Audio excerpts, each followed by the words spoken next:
subuh Masjid Al-Hikmah Kelapa 7 Kota Bumi Selatan, Lampung Utara, yang semoga senantiasa dirahmati oleh Allah Subhanahu wa taala. Alhamdulillah, merupakan nikmat dari Allah Subhanahu wa taala kita diberikan kekuatan untuk bisa sholat berjamaah subuh di masjid.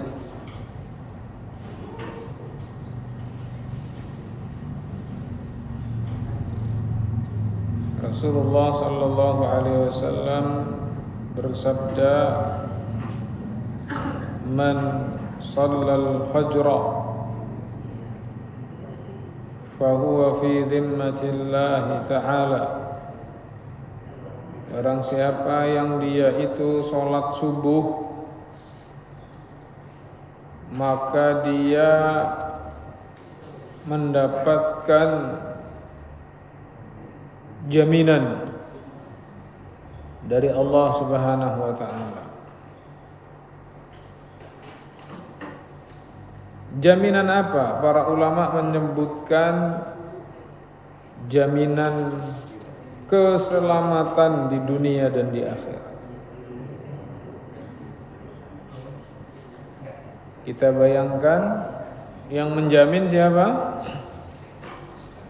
Yang menjamin Allah Subhanahu wa taala. Andai kita beli barang tersebut dijamin oleh toko, ya Pak, ini dijamin beli apa umpamanya lampu, ya lampu LED, Pak, ini dijamin 1 tahun nggak bakal rusak. Kalau rusak gimana? Nanti kalau rusak ditukar, ya. Nanti kalau rusak ditukar. Tenang nggak kita? Tenang. Padahal cuma jaminan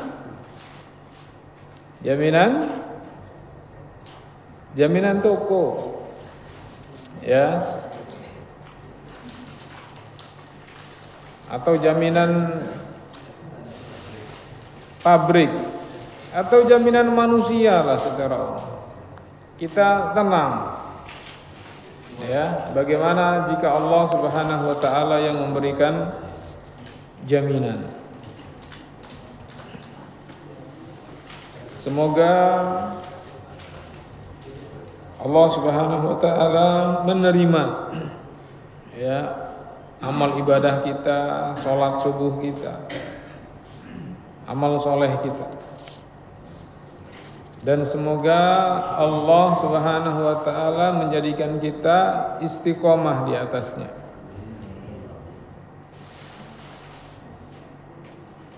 Dan kita tidak tahu, tidak bisa menjamin diri kita bahwasanya amal ibadah yang kita kerjakan itu pasti diterima. Tidak bisa menjamin. Dan juga kita tidak bisa menjamin kalau kita itu bisa istiqomah, continue,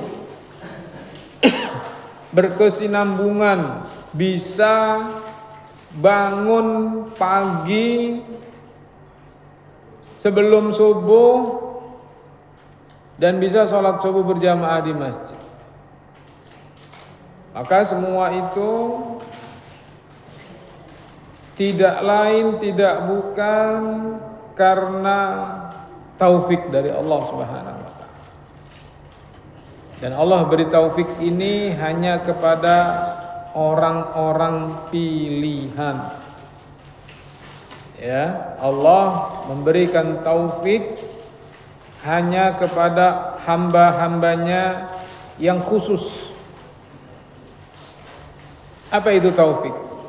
Taufik adalah tergeraknya kalbu seorang insan untuk melakukan amal saleh. Ya, jadi tergerak. Bukan hanya sekedar tahu atau tidak tahunya. Karena banyak kalau kita tahu sholat 5 waktu itu wajib tahu. Oh tahu sholat 5 waktu berjamaah di masjid itu 27 kali lipat tahu. Oh tahu langkah kaki dari rumah menuju ke masjid itu langkah yang pertama menghapus dosa, langkah yang kedua meninggikan derajat. Tahu. Oh tahu kalau ini nggak boleh tahu. Tapi hati tidak tergerak. Berarti apa? Belum diberikan taufik. Ya. Tapi kalau seorang sudah sampai pada tingkatan diberikan taufik, ini berarti apa? Nikmat yang khusus yang Allah berikan hanya kepada hamba-hamba pilihan. Ya. Mestinya sholat subuh berjamaah itu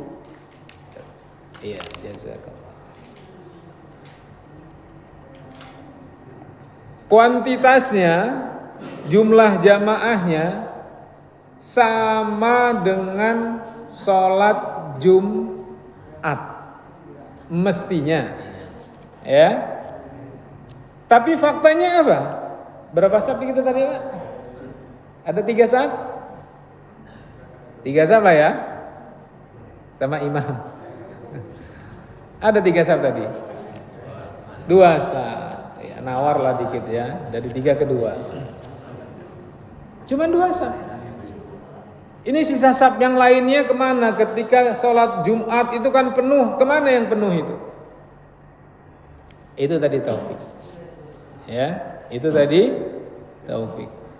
Makanya ketika seorang itu diberikan kemudahan untuk beramal soleh, untuk melakukan kebaikan, falyahmadullah.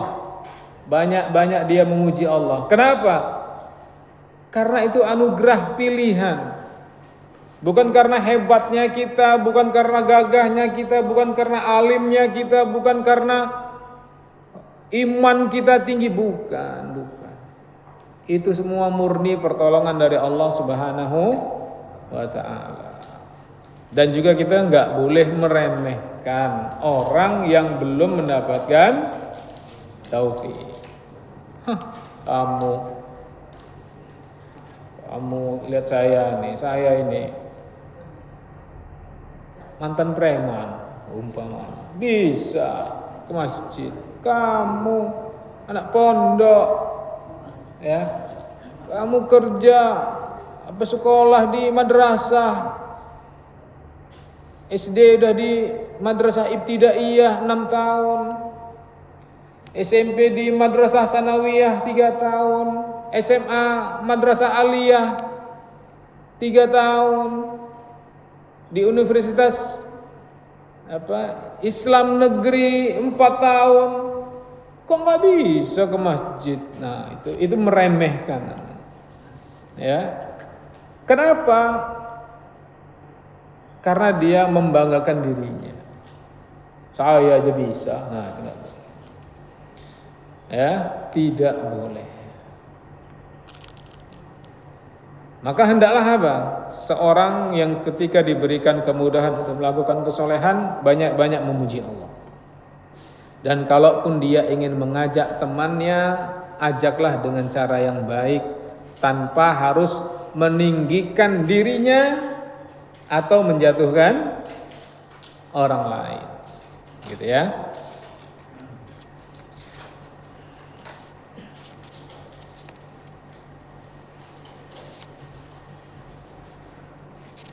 Jamaah sekalian yang dirahmati oleh Allah Subhanahu wa taala, kita lanjutkan pelajaran kita. Saya sengaja bawa buku ini biar terarah ceramahnya, karena saya kadang kalau ceramah nggak bawa buku itu kemana-mana ceramahnya. Ini ada di hadapan saya kitab namanya Nubdzah fil Aqidatil Islamiyah, ditulis oleh salah seorang ulama fenomenal, Syekh Muhammad bin Shalih Al-Utsaimin. Semoga Allah Subhanahu wa taala merahmati beliau. Ringkasan tentang permasalahan akidah. Mulai dibahas dari rukun iman. Ya. Dibahas dari rukun iman. Yang diambil dari hadis Nabi sallallahu alaihi wasallam ketika Nabi ditanya oleh malaikat Jibril, yang pada waktu itu malaikat Jibril menyerupai seorang laki-laki. Karena malaikat itu punya kemampuan untuk yatasyakkal, untuk berubah bentuk. Ya. Jadi Jibril alaihi salam pada waktu itu berubah bentuk menjadi manusia yang bersih, yang rapi, yang tampan, yang pakaiannya itu putih tapi tidak dekil. Rambutnya rapih, tidak acak-acakan. Tapi yang aneh, para sahabat pada waktu itu tidak ada yang mengenali laki-laki tadi. Padahal orang ini tidak ada tanda-tanda bahwasanya dia ini seorang yang musafir. Musafir kan bajunya lusuh, rambut acak-acakan, kulitnya berminyak, ya. Tapi ini nggak ada tanda-tanda ini, rapih bersih. Tapi para sahabat Nabi nggak ada yang mengenalinya.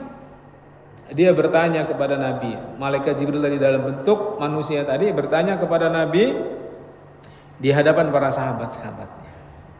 Ya, sampai dikisahkan malaikat Jibril itu mendekat.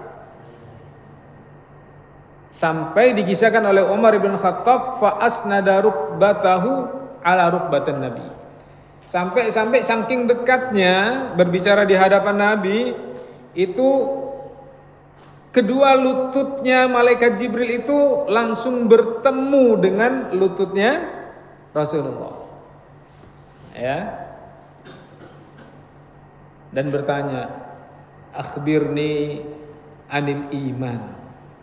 Kata malaikat Jibril tadi, kabarkan kepadaku tentang apa itu iman. Maka Rasul sallallahu alaihi wasallam menyebutkan tentang rukun iman tadi.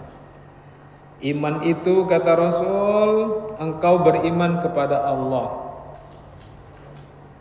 kepada Rasulnya, kepada malaikat-malaikatnya, kepada kitab-kitabnya, kepada hari kiamat, dan beriman kepada takdir baik dan takdir buruk, qada dan qadar. Setelah dikasih tahu oleh Rasulullah, Jibril tadi dalam bentuk manusia tadi malah bilang gini, "Sodakta, engkau benar ya Rasulullah." Jadi para sahabat yang melihat itu heran. Loh, ini sudah nanya, dijawab, kok malah bilang engkau benar. Ini nanya apa ngetes gitu ya. Nanya apa? Apa ngetes. Setelah selesai Jibril alaihissalam, ini hadisnya panjang tapi saya ringkas ya. Setelah Jibril alaihissalam selesai, kemudian keluar, tiba-tiba menghilang. Kemudian Rasulullah sallallahu alaihi wasallam bertanya kepada para sahabatnya, "Atadruna manis sa'il?" Tahukah kalian siapa yang bertanya barusan tadi? Para sahabat menjawab, "Allahu wa rasuluhu a'lam." Hanya Allah dan Rasulnya lah yang mengetahui. Maka jawaban Allah wa rasuluhu a'lam itu hanya boleh diucapkan ketika Rasulullah masih hidup. Allah wa rasuluhu a'lam. Ketika Rasulullah telah meninggal dunia, maka yang boleh diucapkan Allahu a'lam atau wallahu a'lam. Hanya Allah lah yang mengetahui. Gak boleh kita bilang Allah wa rasuluhu a'lam, gak boleh. Kenapa? Rasul telah wafat. Ya. Sama ada lagi sering orang bilang demi Allah, demi Rasulullah. Itu gak boleh. Bahkan itu bisa menjerumus pada kesyirikan. Demi Allah, demi Rasulullah, gak boleh. Kalau itu mutlak gak boleh. Baik Rasulullah masih hidup dan juga Rasulullah telah wafat. Karena sumpah itu kan lafaz sumpah. Demi Allah itu lafaz sumpah. Ya. Dan sumpah itu tidak boleh kecuali hanya kepada Allah saja.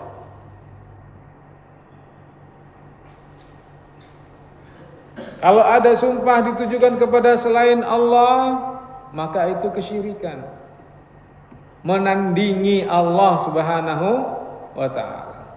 Tapi niat saya enggak ada niat syirik, Pak Ustadz. Niat itu kalau bertentangan dengan syariat, ya tetap enggak boleh. Ya, niat baik tapi perbuatannya bertentangan dengan syariat, enggak boleh.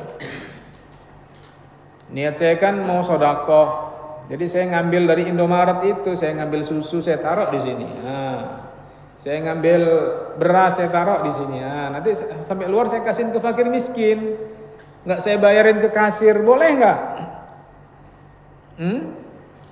Nggak boleh. Kelihat CCTV kau pasti keciduk nanti sama polisi. Ketika ditangkap polisi, niat saya baik loh Pak polisi, saya ini mau bagi-bagi sedekah. Oh ya nggak gitu caranya.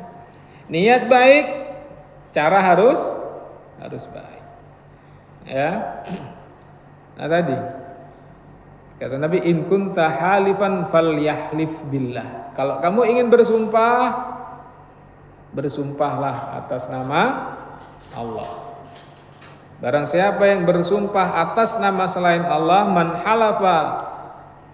halafa syai'an bi ghairillah faqad asyrak.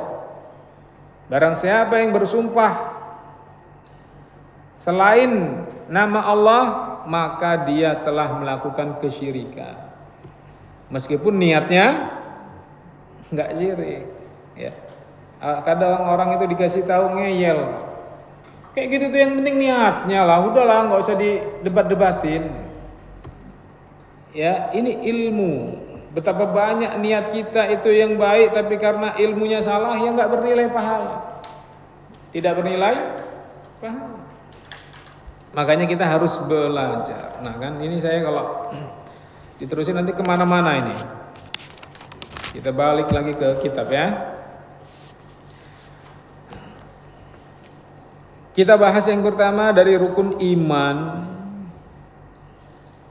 dari hadis Jibril tadi. Kata Nabi SAW, tahukah kalian siapa yang datang tadi? Para sahabat mengatakan Allah dan Rasulnya yang lebih tahu. Kata Nabi apa? Fa innahu Jibril. Sesungguhnya tadi yang datang, yang bertanya tadi adalah malaikat Jibril. Atakum yu'allimukum dinakum. Yang datang kepada kalian untuk mengajari urusan agama kalian. Jadi boleh seorang itu bertanya sesuatu kepada ustadz padahal dia tahu hukumnya, tapi untuk menjelaskan kepada yang lainnya. Ya, boleh. Bukan untuk ngetes. Kalau untuk ngetes nggak boleh. Ya. Kita tes dulu ustadz, kita tanya dengan pertanyaan yang susah-susah dulu. Jangan nanti ustadznya kewalahan jawabnya. Ya, nanyanya yang mudah-mudah aja, jangan yang susah-susah. Al-imanu billahi ta'ala, beriman kepada Allah. Ini poin penting. Beriman kepada Allah ini jarang dibahas, jarang dikaji. Padahal ini perkara yang sangat penting. Yang kalau seorang itu salah dalam memahami iman kepada Allah, nggak berguna. Salatnya nggak berguna, zakatnya nggak berguna, siamnya, puasanya nggak berguna, hajinya nggak berguna. Kenapa? Salah dalam memahami iman kepada Allah Subhanahu wa taala. Karena ini urgen, sangat penting. Ya. Kadang kita lebih penting bahas masalah yang cabang, ya. Masalah cabang. Padahal ini pokok. Fa ammal imanu billahi fayatadammanu arba'ata umurin. Beriman kepada Allah itu ada 4 poin. Ya, ada 4 poin. Yang pertama, al-imanu biwujudillahi ta'ala, beriman kepada Allah dengan apa? Mengimani keberadaannya. Ya, mengimani keberadaannya. Karena kalau poin ini kita nggak kuat, mudah digoyang oleh orang-orang ateis. Sekarang lagi marak Pak paham ateis. Ya. Lagi marak paham ateis di kampus-kampus besar, tempat kumpulan orang-orang intelek, orang-orang cerdas yang memang biasa berpikir kritis, ya, ilmiah. Ini banyak kemasukan orang-orang ateis. Kenapa? Karena mengimani wujudillah, keberadaan Allah itu lemah dia. Ya, kita jangan bilang nggak mungkin saya mau mempunyai pemikiran ateis. Hati kita ini lemah, Pak. Mudah berbolak-balik. Ya. Mudah berbolak-balik. Makanya Nabi SAW itu selalu berdoa, ya muqallibal qulub, tsabbit qalbi ala dinik. Itu dibaca. Banyak-banyak dibaca. Wahai zat yang membolak-balikkan hati, mantapkan, tetapkan, kokohkan hatiku di atas agamamu. Ya. Saking mudahnya berbolak-balik, Rasul itu pernah menyebutkan ada seorang yang pagi beriman, sorenya sudah kufur. Bayangkan. Ada seorang yang sorenya beriman, paginya murtad. Kufur. Bukan karena kufur karena dikasih mie instan, bukan. Ya. Walaupun ada juga. Woi, kalau saya sorry ya ganti akidah dengan mie instan. Iya, kalau cuma mie instan. Kalau sudah Alphard, siapa coba yang kuat? Hah? Kalau sudah Pajero, Fortuner, siapa coba yang kuat? Nah, maka mantapkan keimanan kita itu di atas ilmu. Ya. Banyak yang goyang, Pak. Banyak yang goyang. Nah, beriman kepada wujudullah, tentang keberadaan Allah itu, qad dalla ala wujudihi ta'ala al-fitratu wal aqlu wasyar'u wal hissu. Yang menguatkan keimanan tentang keberadaan Allah itu ada 4. Yang pertama, secara fitrah. Fitrah itu settingan pabrik. Kita ini disetting oleh Allah, ya, itu sudah terinstal dalam jiwa kita itu meyakini keberadaan Allah. Sama kayak HP, laptop itu kan sudah diinstal ya dari pabrik. Kalau aplikasi-aplikasi yang lainnya kan aplikasi bawaan. Tapi aplikasi install itu ada. Ya, kalau di HP Android, Apple itu sudah pasti ada yang namanya akun, fitur-fitur tertentu yang udah dipatenkan oleh pabriknya. Ya, fitur apa? Fitur nelpon. Nelpon pasti ada untuk nelpon, nggak perlu download lagi di aplikasi. SMS pasti ada. Aplikasi browser pasti ada. Ya, Gmail pasti ada. Play Store pasti ada. Karena itu sudah diinstal dari pabriknya. Nggak perlu ngedownload lagi. Sama seperti manusia. Jadi Allah itu sudah menginstal manusia baik muslim ataupun kafir, baik manusia pertama kali sampai manusia terakhir kali lahir nanti, itu sudah diinstal untuk beriman terhadap keberadaan Allah. Jadi gak mungkin menolak. Tapi kenapa Ustaz kok ada orang menolak keberadaan Allah? Tadi fitrahnya rusak. Ya, karena bergaul dengan orang-orang yang salah, membaca buku yang salah, mengambil ustadz yang salah, akhirnya rusak fitrahnya. Ya. Akhirnya rusak fitrah.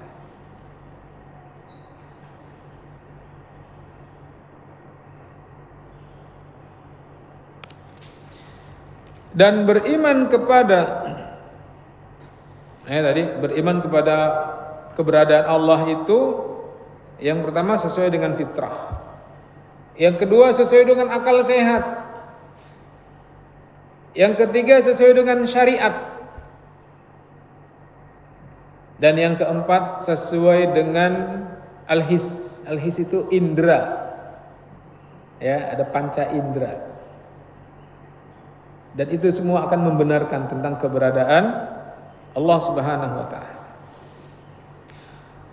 Amma dalalatul fitrati ala wujudihi subhanahu wa ta'ala fa inna kulla makhluqin qad futira ala al-imani bi khaliqihi min ghairi sabaki tafkir aw at-ta'lim wa la yansarifu an muqtada hadhihi al-fitrah illa man tara'a ala qalbihi ma yusarrifuhu anha.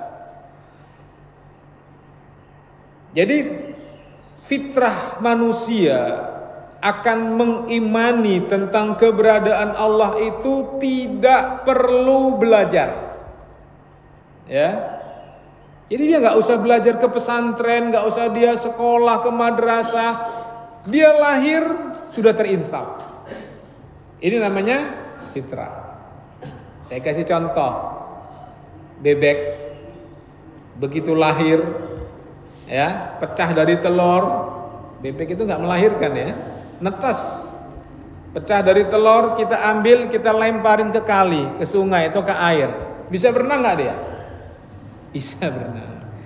Siapa yang mengajari dia berenang? Allah. Itulah fitrah. Ia nggak perlu berenang, nggak perlu belajar berenang. Coba kalau kita, jangankan yang baru lahir, yang sudah gede aja kalau nggak pernah belajar berenang, bisa tenggelam kita. Ya. Ayam begitu pecah dari telur, dia diajak induknya untuk jalan-jalan di sekitarnya, kemudian dia ngeker-ngeker, ya, ngeker-ngeker tanah, kemudian dia matuk-matuk. Siapa yang mengajari itu? Fitrah. Seorang bayi yang baru lahir, gak bisa apa-apa, dalam kondisi lemah, hanya bisa nangis, ya. Tapi ketika didekatkan ke puting ibunya, dia mulai minum. Siapa yang mengajari dia minum? Allah. Itulah fitrah. Ya. Siapa yang mengajari dia nangis? Allah. Itulah fitrah. Ya. Nah, beriman tentang keberadaan Allah Subhanahu wa taala itu enggak perlu pesantren. Memang sudah terinstal secara fitrah. Mana dalilnya? Dalam hadis Al-Imam Al-Bukhari, "Ma min mauludin illa yuladu 'alal fitrah." Tidak ada bayi yang lahir ke permukaan bumi ini kecuali lahir dalam keadaan fitrah. Apa itu fitrah? Fitrah itu para ulama menyebutkan al-Islam. Sudah jadi orang muslim. Meskipun lahir keluar dari rahim orang kafir. Pada asalnya dia muslim. Ya. Pada asalnya dia muslim. Karena dalam keterangan lainnya, ketika Allah meniupkan ruh ke janin di usia 120 hari, itu disebutkan angka 120 hari itu. Ya, dalam hadisnya Abdullah bin Mas'ud, itu ketika ditiupkan ruh, Allah minta persaksian di situ. Ya. Allah minta persaksian. Kata Allah Subhanahu wa taala, "Alastu bi rabbikum?" Bukankah aku ini Rabb kalian? Maka saat itu kita dulu menerima persaksian itu dan mengatakan, "Bala syahidna." Tentu ya Allah, kami bersaksi Engkau adalah Rabb kami. Ya. Engkau adalah Rabb kami. Fa'abawahu yuhawwidanihi au yunassiranihi au yumajjisanihi. Jadi bayi yang lahir itu lahir dalam keadaan fitrah, dalam keadaan Islam, dalam keadaan lurus. Sebagian ulama menyebutkan lurus, tidak menyimpang. Ya. Maka kedua orang tuanya lah yang merubah dia menjadi Yahudi, menjadi Nasrani, atau menjadi Majusi. Ya. Jadi yang membuat orang itu rusak fitrahnya bisa jadi orang tuanya. Ya. Bisa jadi orang tuanya yang merusaknya.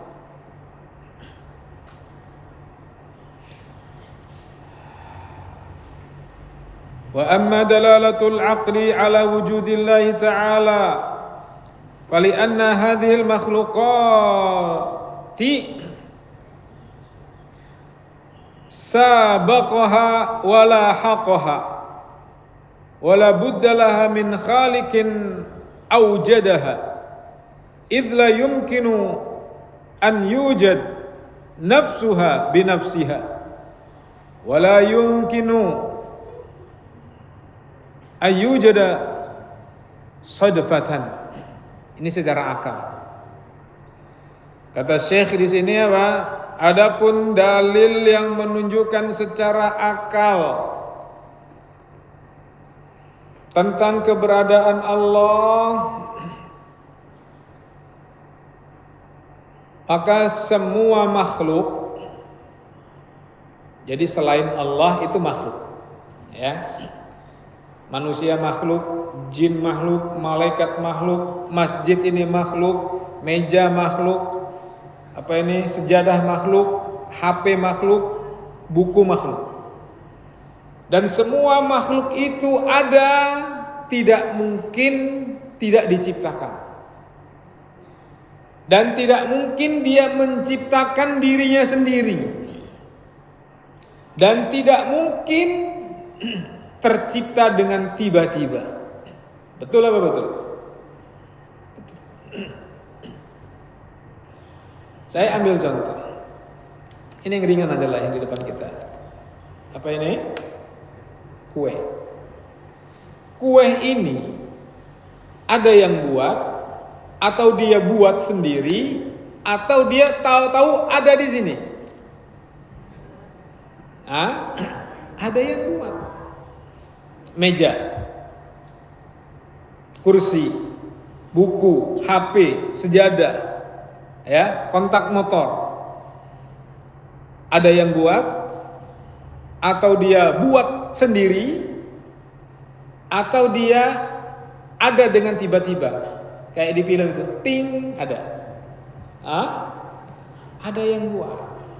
Jadi secara akal semua makhluk itu ada karena ada yang menciptakan. Gak mungkin dia menciptakan dirinya sendiri atau dia tiba-tiba ada. Sebutkanlah apa, terserah makhluk apa. Mau dia lampu, mau dia karpet, mau dia AC, ya, dia ada yang menciptakan. Begitu juga dengan kita manusia, dengan alam semesta yang begitu lebar, begitu luas dan teratur. Ketika datang siang, pergilah malam. Ketika datang malam, hilanglah siang. Ya. Kemudian ada sungai-sungai yang mengalir, ada hujan, ada matahari, ada rembulan, ada bintang. Dan mereka tidak bertabrakan, berjalan sesuai dengan porosnya, sesuai dengan orbitnya. Ya.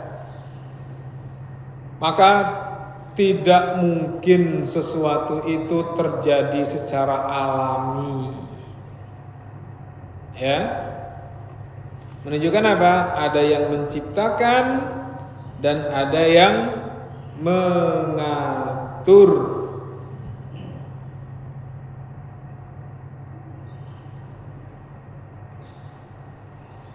Adapun yang ketiga, ini kita masih beriman, mempelajari beriman tentang keberadaan Allah. Dalil syar'i.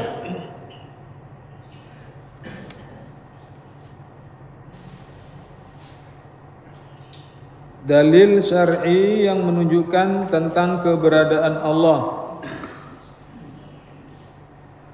Fali annal kutubas samawiyyata kullaha tantiqu bidzalika.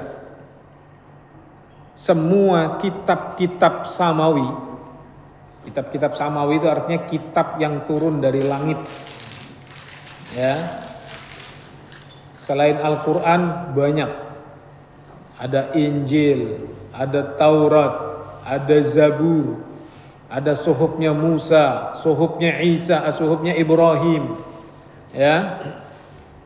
Dan yang lainnya, semua kitab-kitab samawi, kitab-kitab dari langit yang Allah turunkan, baik kepada Rasulullah dan kepada nabi-nabi dan rasul sebelum beliau, semuanya berbicara tentang keberadaan Allah Subhanahu wa ta'ala. Ya, seperti Nasrani apa kitabnya? Injil. Yahudi, apa kitabnya? Taurat, Zabur, suhufnya Musa. Ya. Itu menjelaskan tentang keberadaan Allah.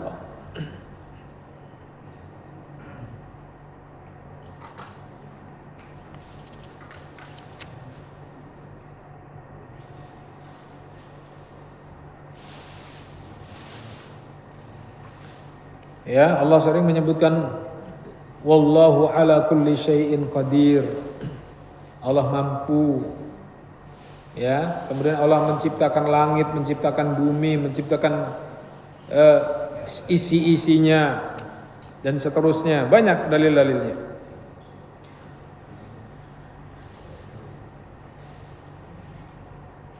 Kemudian secara his, secara indra, secara indra, ya.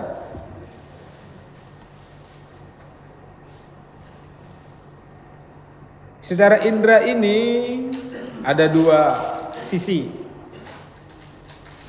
Yang pertama apa? Annana nasma'u wa nushahidu min ijabatid da'in wa ghawthil makrubin.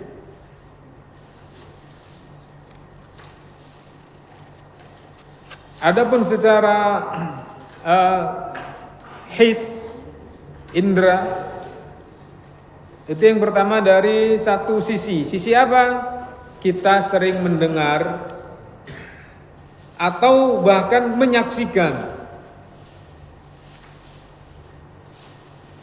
diijabahnya doa orang-orang yang berdoa.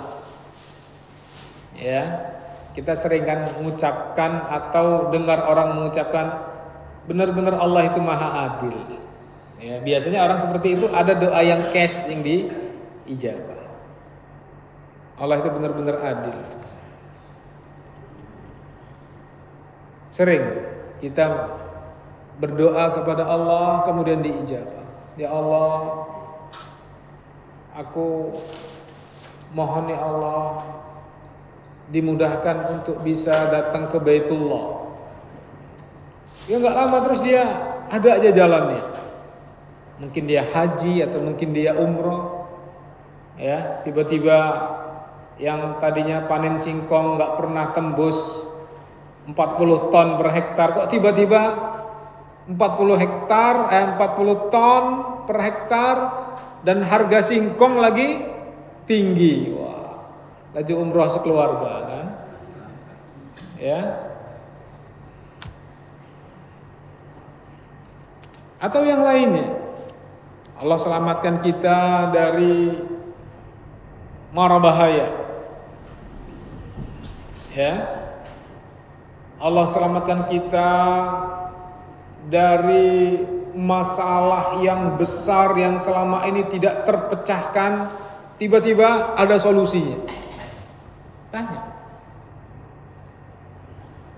Ya.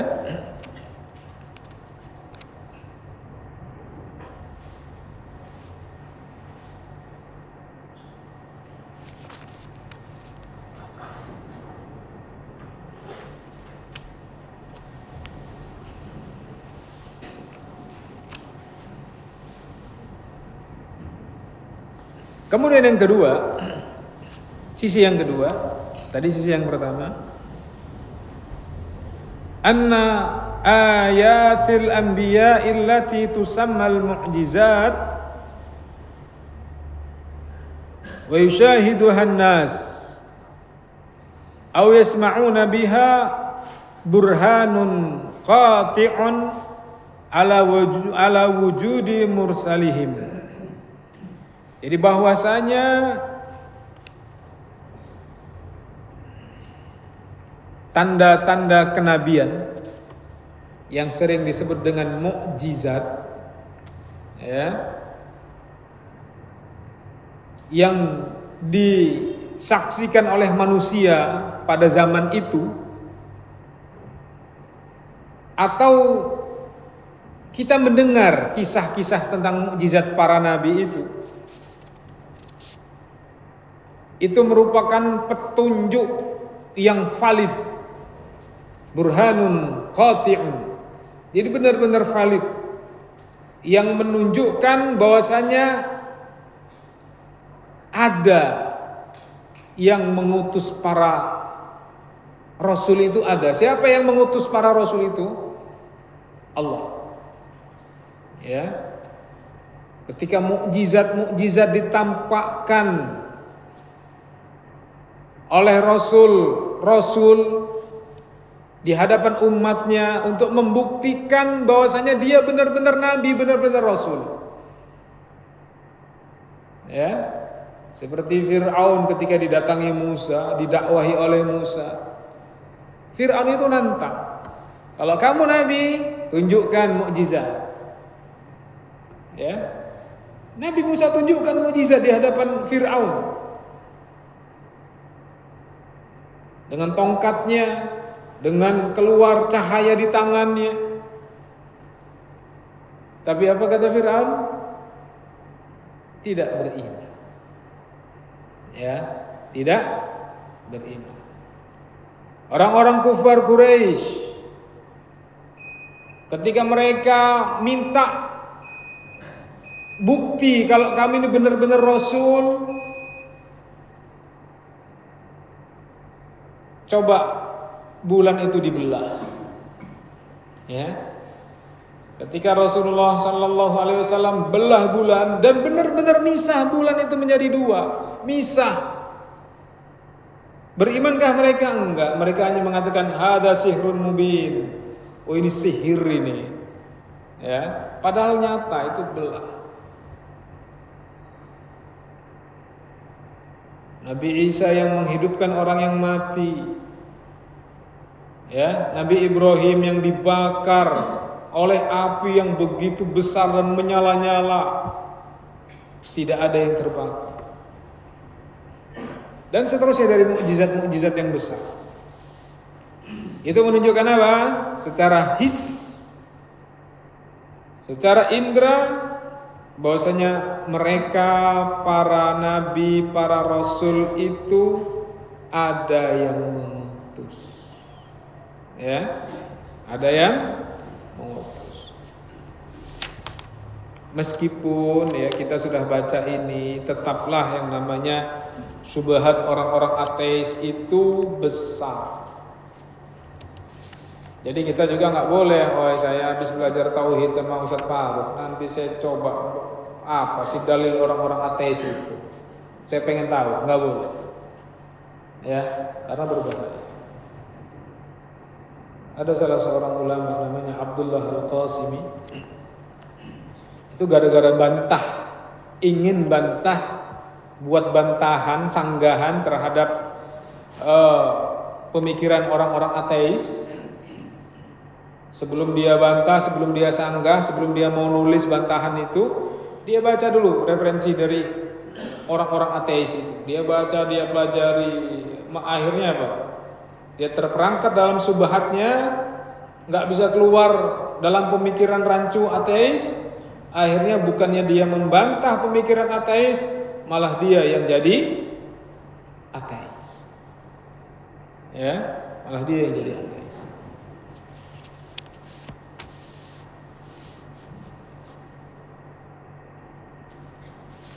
Sampai jam berapa kita, Pak? Si banyak ya. Pelan-pelan aja lah ya. Udah kita cukupkan sampai di sini. Nanti besok kita belajar beriman kepada Allah. Kan ada 4 tadi. Kita baru belajar beriman kepada keberadaan Allah. Yang 3 insya Allah pada pertemuan berikutnya. Gitu ya. Oke. Sisa waktu yang ada, kalau ada yang mau bertanya, silakan. Ya, silakan. Terkait dengan konteks tadi, bagaimana kita maklumi bahwa makhluk Allah itu ada 2, yang bernyawa dan makhluk tidak bernyawa. Yang ini saya tanyakan terkait dengan makhluk yang tidak bernyawa, bagaimana dia berzikir Allah SWT? Iya. Makhluk yang bernyawa dan yang tidak bernyawa. Adapun yang bernyawa kan semuanya berzikir. Ya, adapun yang tidak bernyawa bagaimana berzikirnya? Ya wallahu alam ya, Pak. Yang jelas semua makhluk itu berzikir, tunduk kepada Allah. Dan cara berzikirnya kita nggak tahu. Ya, itu perkara yang gaib yang hanya Allah Subhanahu wa taala yang mengetahuinya. Adapun sebagian hadis yang menjelaskan tentang berzikirnya hewan, ya, kemudian berzikirnya batu dan yang lainnya, ya mereka berzikir secara zahir dan itu Allah sebutkan wala tafqahu tasbihahum. Kamu enggak ngerti bagaimana mereka berzikir, kata Allah. Yang mengerti ya hanya Allah. Ya, yang mengerti hanya Allah. Namun yang jelas kita sebagai manusia yang diperintahkan oleh Allah untuk banyak-banyak berzikir, fadhkurullaha dzikran katsira. Berzikirlah kepada Allah dengan banyak-banyak. Itu aja yang kita jaga, ya. Bagaimana lisan kita itu selalu basah dengan berzikir kepada Allah. Ya, adapun yang lainnya hewan, tumbuh-tumbuhan, benda-benda mati, ya mereka pun berzikir, kita nggak tahu bagaimana zikirnya. Wallahu a'lam.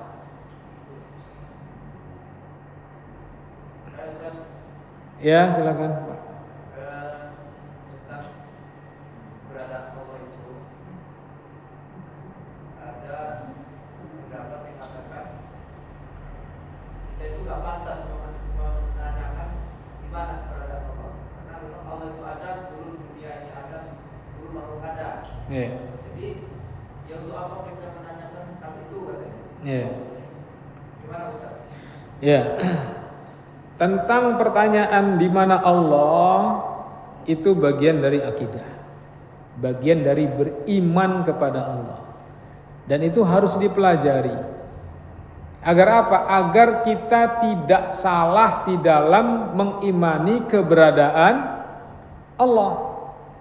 Ya, orang yang mengatakan ucapan seperti itu mungkin dia belum pernah belajar tentang akidah, sehingga dia mengira dengan ilmu yang dia ketahui bertanya seperti itu adalah pertanyaan yang tidak layak. Padahal itu dijadikan oleh para ulama sebagai permasalahan akidah yang harus diilmui dengan benar. Ya. Bahkan kalau kita lihat bagaimana Rasulullah Shallallahu Alaihi Wasallam itu menjadikan pertanyaan ini sebagai pertanyaan yang sangat mendasar, dan Rasulullah menjadikan ini sebagai tolak ukur keimanan. Ya, seperti yang pernah saya sampaikan pada pertemuan-pertemuan yang lalu, ada salah seorang sahabat Nabi yang merasa bersalah ketika memukul budaknya. Jadi budaknya itu dipukul, budaknya perempuan lagi dipukul. Dia merasa bersalah. Akhirnya dia lapor ke Rasulullah dan dia sampaikan, saya ingin memerdekakannya. Kata Rasulullah, bawa sini budaknya, budak perempuannya itu. Setelah dihadirkan, Rasul bertanya. Apa pertanyaan Rasul itu? Pertanyaan mendasar. Kata Rasul, Aina Allah? Di mana Allah? Budak perempuan tadi bertanya, menjawab, Allahu fis sama. Allah ada di atas. Kemudian pertanyaan kedua, waman ana? Kamu tahu nggak saya ini siapa? Kata budak tadi, anta Rasulullah. Engkau adalah utusan Allah. Maka Rasul bersabda kepada pemilik budak dengan mengatakan, i'tikha fa innaha mu'minah. Bebaskan budak ini karena dia wanita beriman. Dengan apa Rasulullah mengetahui wanita ini beriman? Dengan dua pertanyaan tadi. Pertanyaan yang mendasar, yang prinsip. Ainallah wa man ana? Di mana Allah dan siapa saya? Dengan dua pertanyaan yang benar ini, Rasul mengatakan wanita ini beriman. Jadi ini permasalahan-permasalahan yang sangat mendasar, yang sangat urgen, yang semua orang harus tahu tentang keberadaan siapa Tuhannya dan di mana keberadaannya. Ya, maka pertanyaan di mana Allah itu bukan pertanyaan yang kurang ajar atau pertanyaan yang enggak ada guna-gunanya atau pertanyaan yang lancang. Bukan. Itu pertanyaan yang sangat mendasar. Gitu? Oke. Ada lagi? Sebentar. Kayaknya Bapak ini dulu tadi makan. Assalamualaikum. Tadi disampaikan bahwa Anda akan bersumpah karena Allah dan Rasulullah. Saya aku selaku ini juga pernah, mungkin tidak tahu. Jadi setelah yang saya tanyakan, apa jalan keluarnya? Kalau kita ikut istighfar yang telah kita lakukan, kemudian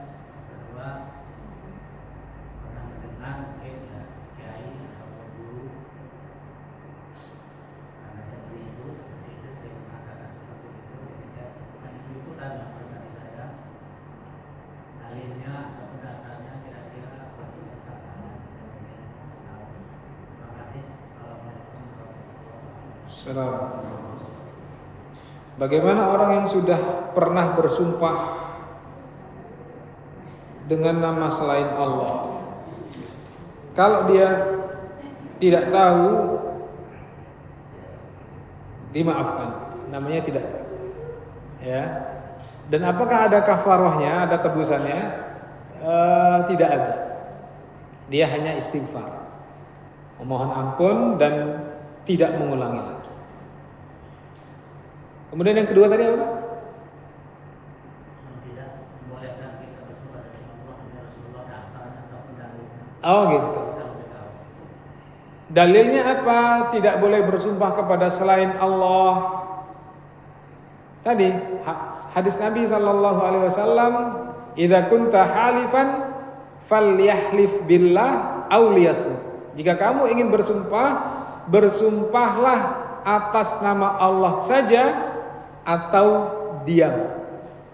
Ya. Kemudian dalil yang kedua, man halafa bi ghairillahi faqad asyraka. Barang siapa yang bersumpah kepada selain Allah, maka dia syirik. Itu dalilnya. Silakan. Jadi sekedar hanya menambah wawasan ilmu pengetahuan kita kan, apa di keterangan tadi masalah mukjizat Nabi Muhammad tentang membelah bulan. Sekarang sudah terbukti oleh para astrolog dan ilmuwan bahwa bulan itu masih ada bekas belahannya. Secara nyata ada itu, bukan khayalan, bukan sekedar istilahnya Sihir. Dan itu sampai sekarang tuh ada bekas belahan bulan tuh ada. Makasih Dok. Iya, masya Allah ya. Bahkan itu diteliti ya Pak ya, oleh para ahli, ada bekasnya. Subhanallah. Ya. Jadi ibarat cangkir atau gelas atau piring yang pecah kemudian dirapatkan kembali. Ya, ada bekas pecahannya gitu. Masya Allah. Iya. Jadi benar-benar waktu itu benar-benar pisah, kemudian dirapatkan lagi dan ada bekasnya. Ya, dan itu sudah diteliti Pak ya. Masya Allah. Cukup Pak ya. Mudah-mudahan bermanfaat dan mudah-mudahan kita bisa istiqomah, bisa husnul khotimah. Allahumma amin. Demikian kita akhiri dengan doa kafaratul majlis. Subhanakallahumma wa bihamdika asyhadu an la ilaha illa anta astaghfiruka wa atubu ilaik. Billahi taufiq wal hidayah. Assalamualaikum warahmatullahi wabarakatuh.